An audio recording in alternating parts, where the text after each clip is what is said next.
What's going on YouTube? It's Brazen back here with another video for you guys. If you guys are enjoying the content, if you guys want to hit a like down below, subscribe if you guys are new here, and leave a comment letting me know you subscribe so I can welcome you to the family.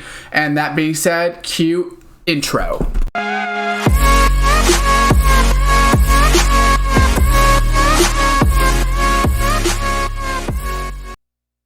What's going on YouTube, and welcome back to another Madden 20 video for you guys here today. This video I'm going to be going over when is a good time to buy cards, and this isn't going to be day of the week. Obviously the peak times of the day, weekends when people are opening up packs, that's always the best time price wise, but this is going to be more about how to figure out when's a good time to buy a certain player, maybe upgrade a player, get that card you've been wanting. Basically just how to save yourself a little bit of coins in the long run. So by that being said, we're going to go ahead and show you off my team and kind of show you how to understand it and maybe a couple things to look for when you're paying attention to your team.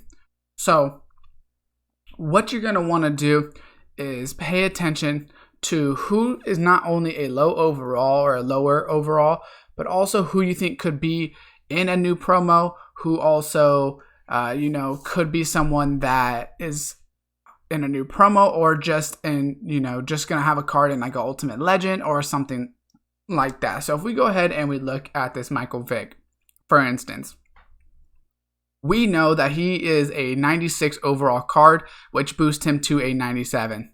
So they probably will not give us an Ultimate Legend 97 Vick. I would put money on it that they're going to wait until the 98s come out. So if you were paying attention, you would think that Vick probably won't be getting a card very soon. Whereas if you pay attention to someone like David DeCastro, for instance, he's a pretty good card for the Steelers, and it's definitely someone that you think will get an upgrade. So when will he get an upgrade? That's what you want to pay attention to. And it just helps you, for instance, if you were going to trade out players, if you're between a couple players, who will get that card first. And I'll show you guys an example with a couple wide receivers after David DeCastro. But for David DeCastro, what you would want to think about is which promos are coming up. So, for instance, NFL Combine is coming up. Did he have any good Combine scores? Would he be available for that promo? Would he be available for the NFL Draft promo, do we think? And things like that. My guess is David DeCastro, if he's going to get a card, would maybe be in Easter. Maybe somewhere around the Easter promo, because I don't think he had a good combine or like a fantastically great combine, and I don't think, from what I know, the draft, I don't think he would get a card from that. I could be wrong on both of those, but I am going to show you guys an example. This helps when you're comparing players as well, because of course if you buy a player, you want them to be able to stay for the long haul, so you want to be able to compare. And you don't want to have to power down, waste a lot of training on these players. So we're going to go to wide receivers first, and I'll show you two different wide receivers and then basically explain which one you probably want, or which one would you want, which one would you go for, and things like that. So for instance, we're going to type in Randy Moss to start off with, because I know a lot of people like Randy Moss cards. So at this point, NFL 100 has been out for a while. And he's not a 96, 97. He is a 94 to 95. So NFL 100 has been out for a while. He is a receiver that a lot of people are probably sitting on their team. They might have him, but he's not necessarily their best receiver right now, because his stats are pretty decent, but they're not the best. But Randy Moss definitely has a lot of promos that he could get cards in. He's obviously one of the fan favorites. And especially, I think golden tickets are in talk this year. I'm not 100% sure of that, but I wouldn't be surprised to see him get a golden ticket card if they are going to bring those out this year. Whereas, let's say you're comparing to someone like, a Jerry Rice, let's say, right? Jerry Rice. He's got that NFL 100 as well. So he is a 95, whereas Randy Moss was at 94, right? So you would assume that who's going to get the card first would be Randy Moss, but who's going to be better in the long run? If you look at the stats, you would see Jerry's a lot slower. He has better catching in traffic and better short and medium, but he's basically just not going to be as good of a deep ball threat, but he is going to be better on that short range. So what you can do and what you can understand is, where's the pricing going to go on these cards?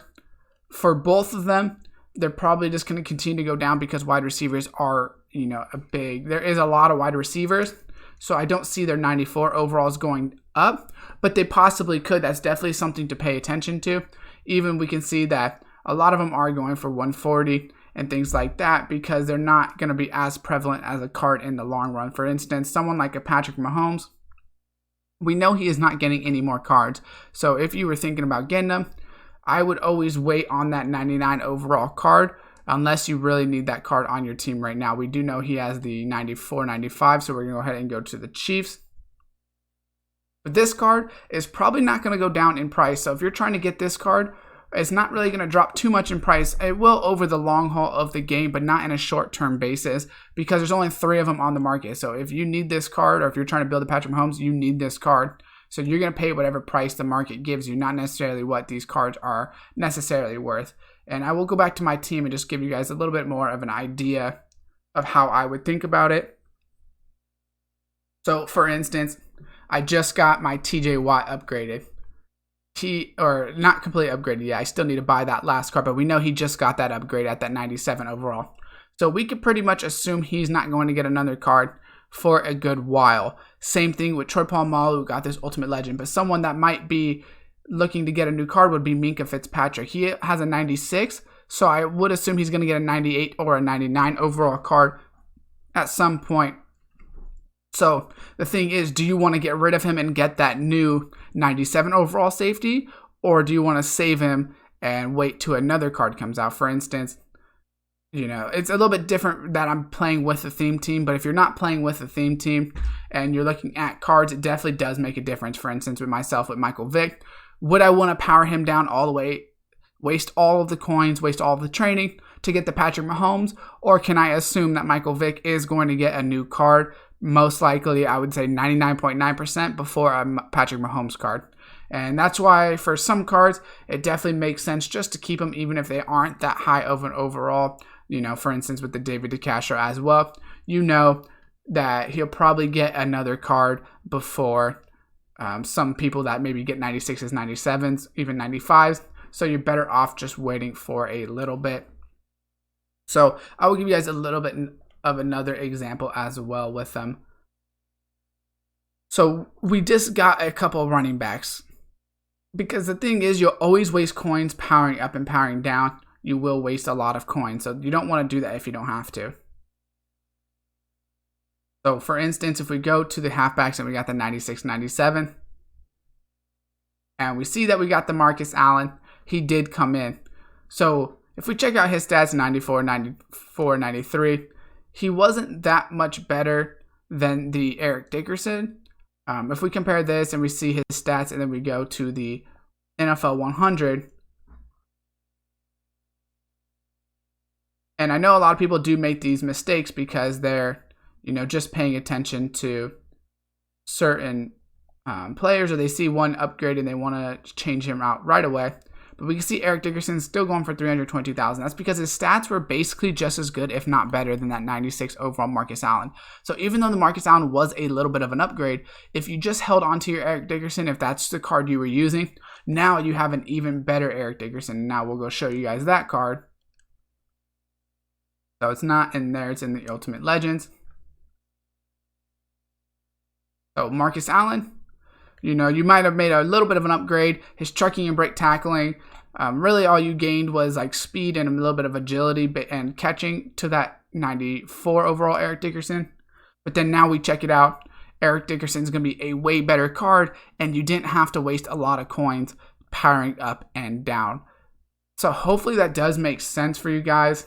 Hopefully I explained it pretty well, but you really just want to focus on who has new cards coming out, and then go ahead and use that to know who to save in your lineup, who to get rid of, and things like that. For instance, go back to my team real quick, but Minkah Fitzpatrick, even though he's a 96, and there'll probably be cards that beat him out in that position for a little bit, his stats are still pretty good, especially chemmed up. They're really good. I mean, he's got 99 speed, 99 play rec, 96 zone, 94 man. 98 Excel. So there's really no reason for me to trade him out. If I wasn't using a theme team, there would be no reason still to trade him out, because you're better off just holding a card like this, and then when he gets a new card, you don't have to waste all of that training trying to get them up and down. So let me know with any questions down below. Like I said, hopefully this does help. If it does, drop a like on the video, subscribe, turn on that post notification bell, and as always, I will see you guys next time.